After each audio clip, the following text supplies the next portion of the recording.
Bonjour, bienvenue sur Sudokanar. Dans cette vidéo, on va explorer un petit peu un livret d'instructions. C'est un concours en ligne qui est organisé par les mêmes organisateurs qui ont fait le premier round du Sudoku Grand Prix. Ce sont des auteurs japonais qui sont Shinichi Aoki, Yosuke Imai et Kota Morinishi, multiples champions du monde de Sudoku. Ça se déroule entre le 5 janvier 2022 et le 5 février et le 14 février, donc il y a quand même 10 jours pour faire ça. Ça commence à 20h heure du Japon, et si je ne me trompe pas, ça va faire nettement plus tard, ou nettement plus tôt en France. Je crois que ça commence à midi heure française. Bon, bref, de toute façon, il y a tellement de temps pour le faire, ça devrait aller. C'est hébergé sur le site, comment ça s'appelle, Puscan.jp. C'est ça. Je mettrai évidemment le lien dans la description. Et regardons donc le livret d'instructions qui a le bon goût d'être non seulement en japonais, avec ici, je fais semblant de réussir à lire. Comment ça se dit, j'ai complètement oublié Kinataka, peut-être bien. Bon, bref, ça fait trop longtemps que j'ai oublié comment on lit japonais. Et donc, ce sont les problèmes qui n'ont pas été retenus pour le round du Sudoku Grand Prix. Et donc, dans ce livret, c'est à la fois en japonais et en anglais. Donc, ça dure 60 minutes. Et au total, il y a 5 grilles pour 60 minutes. Un Sudoku classique, un scattered et un thermo qui sont deux variantes standards. Par contre, one by one et one negative digit killer sont des variantes nouvelles, mais qui n'ont pas été retenues pour ce round, donc ils vont servir dans ce round purement honorifique. Et puis voilà, donc il y aura des liens Penpa, mais c'est du vieux Penpa, c'est pas le Penpa récent amélioré par Sherlock Gillam. Donc un classique pour commencer, je pense que c'est pas la peine que j'explique. One by one. One by one, c'est pas vraiment du Sudoku. On a une grille comme ceci, et on nous prévient ici quels sont les chiffres à utiliser. Là, sur l'exemple, ce sont les chiffres de 1 à 5. On a vraiment une grille de Sudoku, et puis il y a des traits qui sont tracés comme ceci. Et le principe, c'est que les chiffres proposés doivent tous apparaître exactement une fois par ligne, par colonne et par bloc 3-3. Et la contrainte liée à ces lignes, c'est qu'il doit y avoir exactement un chiffre sur chaque ligne. Je vais quand même vérifier la règle, que j'ai pas dit de bêtises. C'est ça, sur chaque ligne, exactement un chiffre apparaît. Et il y a des cases qui restent vides, puisqu'on n'utilise pas tous les chiffres de 1 à 9. Donc c'est un peu bizarre, 30 points, ça devrait quand même être assez abordable. J'ai pas essayé ce problème-là et j'ai pas prévu d'essayer. One negative digit killer, j'y viendrai à la fin parce que je vais tâcher de résoudre le problème du livret. D'abord, je présente Scattered. Scattered, c'est comme du Sudoku, sauf que les régions ne sont pas des blocs 3-3, ce sont des régions irrégulières, et on a une région qui est éparpillée. C'est ça que veut dire Scattered en anglais. 90 points, ça devrait être assez difficile, et moi je pense qu'en 1 heure, je n'aurai pas le temps d'aborder ce problème, tellement c'est un cauchemar pour moi de m'y retrouver dans cette géométrie.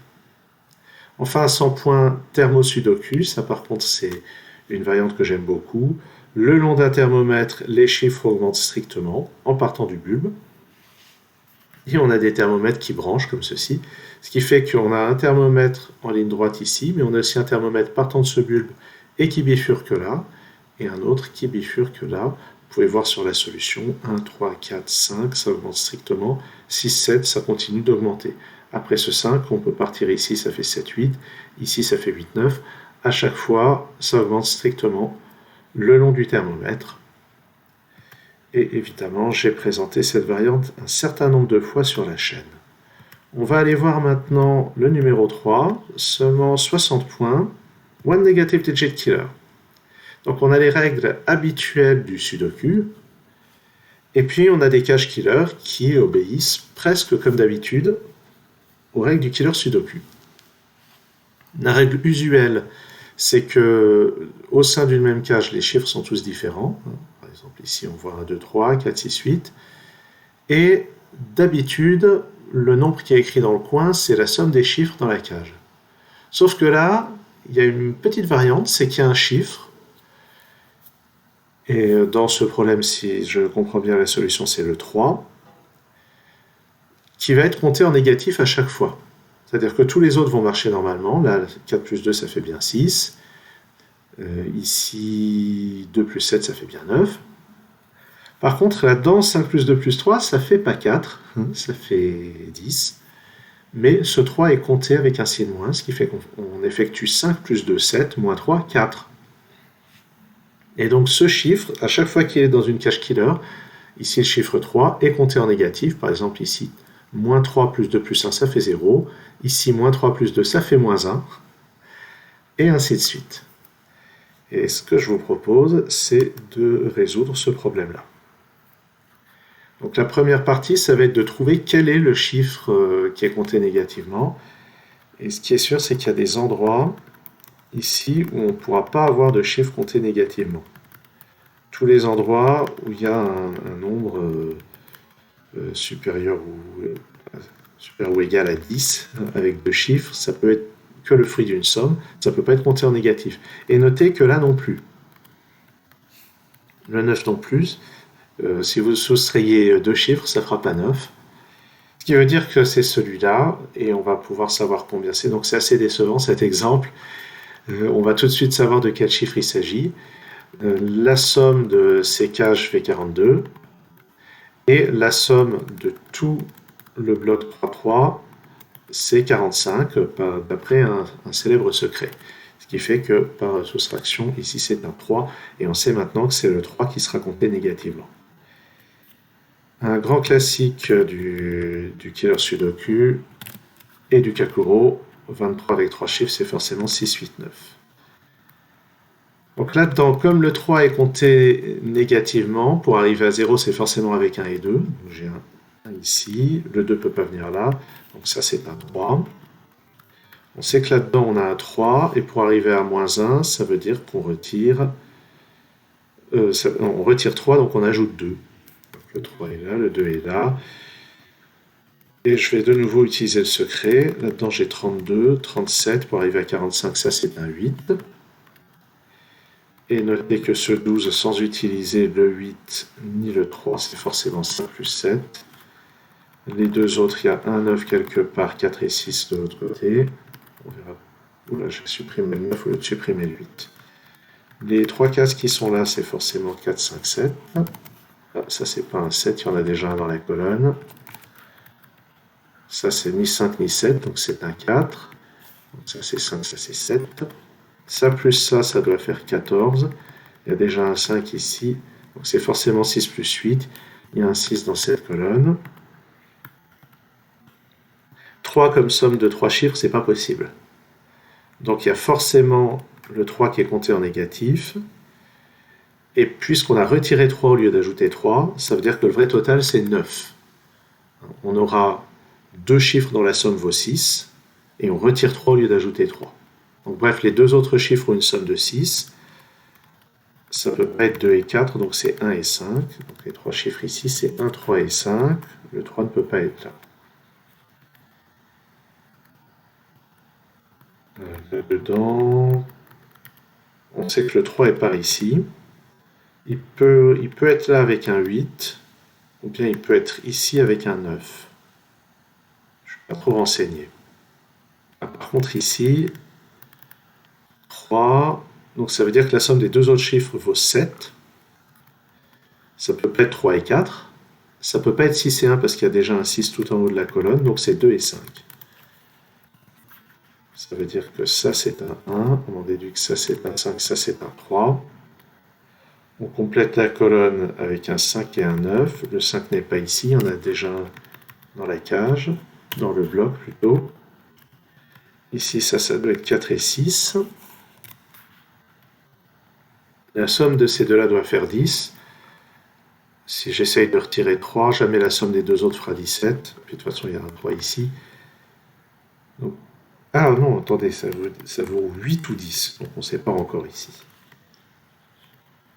Là-dedans, il me faut un 4 et 7. Ça, c'est pas un... Oups. Ça, c'est pas un 1. Ça, c'est pas un 4. Et ces deux-là sont 8 et 9.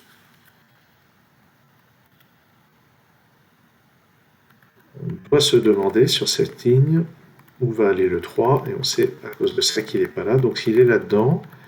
3. Donc, 3, il est retiré. Ça veut dire que la somme des deux autres chiffres vaut 12. Sans utiliser le 3 et le 5. Donc, c'est 4 et 8. 3, 4 et 8. Donc, ça, c'est un 9. Ça, c'est un 8. Ça, c'est pas un 4. Donc, ça, c'est un 4. Je complète la ligne avec 7 et 9. Ça maintenant c'est un vrai 15. Là-dedans on a 12, plus 15, 27, plus 5, 32. What? 41. Ça tombe pas juste, c'est quoi cette histoire? euh... Non, j'ai dit n'importe quoi, 20, 29.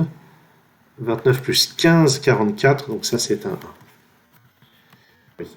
Ouais, j'aurais pu tout simplement voir qu'avec les chiffres restants, c'était forcément 2, 6, 7 pour faire 15. Ça c'est un 9, ça c'est un 7. Ici c'est pas un 2. Ça c'est un 1. Et ici, il me reste à placer 2 et 9. Alors, regardons ici. Ben, ce qui est très simple, c'est qu'ici, ça ne peut pas être 9 parce que ça ferait un total impair. Donc c'est 2, j'en suis à 10, j'ajoute un 4. Ça c'est donc un 9. Et puis, bon, j'imagine quand même que dans le problème qui sera posé lors de l'épreuve, ça prendra plus de temps de découvrir quel est le chiffre compté négativement. Le 9 n'est pas là-dedans, donc il est là-dedans. Il est avec un 1, donc c'est dans ce sens-là. Les deux autres, c'est 4 et 6. Donc je peux éliminer 6 ici. Le 5, il faut bien voir que ça ne peut pas être 2 plus 3, parce que le 3 est compté négativement. Ça ne peut pas être 1 plus 4, donc c'est forcément 8 moins 3. Et il reste à compléter la colonne avec 2, 5, 7, mais ici ça peut évidemment pas être un 7. Le 2 serait avec un 4, mais c'est pas possible. Donc 1, 5. Ça me donne là-haut 7 et 5, ça c'est un 2. Et j'efface ce 2. Ici, ça sera parmi 6, 7 et 9. Ah ben le 9, ça ne pourra pas être dans une cage qui fait 9. Il faudrait pouvoir ajouter 0 ou retirer 0, ce qui reviendrait au même. Donc ça, c'est un 9. Et je ne peux pas ajouter 3. Déjà, il y a un 3 dans la colonne, parce qu'on retire 3 dans ce problème. Donc c'est un 7, ça c'est un 2. 6, 7. Et là-dedans, donc c'est 4 et 6. Il y a déjà un 6 en bas. Allez, ça c'est pas un 2, ça c'est pas un 5. Ce 15 maintenant c'est 7 et 8. Ça maintenant c'est 2 ou 3. 2 c'est avec un 4. 3 c'est avec un 9. Pour faire 9 moins 3, mais le 9 est déjà pris. Ça c'est un 2. Ici 3, ici 2, ici 5. Ah, j'avais pas remarqué que ce 8, comme d'habitude, j'oublie de tenir compte des chiffres donnés au départ. Ça c'est 1 et 5, il n'y a qu'une seule possibilité. Si on regarde bien dans ce bloc, là j'ai un 1, là j'ai un 5. Pour arriver à 11, c'est plus 6. Ça c'est pas un 4. Ça c'est pas un 8, donc c'est un 3. Pour faire 6, c'est 9 moins 3. Ça c'est un 6 et ça fait bien 11. Ça c'est pas un 3. Ça c'est pas un 8 non plus. Donc on y va comme ça. Ça c'est pas un 6. Ça c'est pas un 9. Ce 6 permet de résoudre ça. J'ai ici un 7. Pour arriver à 11, c'est forcément plus 4. Il me reste 8. Ben ça c'est un 8 pour arriver à 9. Donc 9, 8. Ben, le 8 et le 7 sont résolus. Et on va conclure avec un 2 ici et un 9 là. Ouais. feu d'artifice, hanabi, omedeto. Bon, eh bien oui, donc cette grille d'exemple était certainement plus facile que ce qu'on aura dans l'épreuve, mais ça donne déjà une petite idée du genre de logique qu'il peut y avoir, mais non, ça donne pas vraiment une idée parce que je pense que ça sera sensiblement plus long de trouver quel est le chiffre manquant. Bon, après, c'est 60 points, c'est moins que les 100 points du thermo.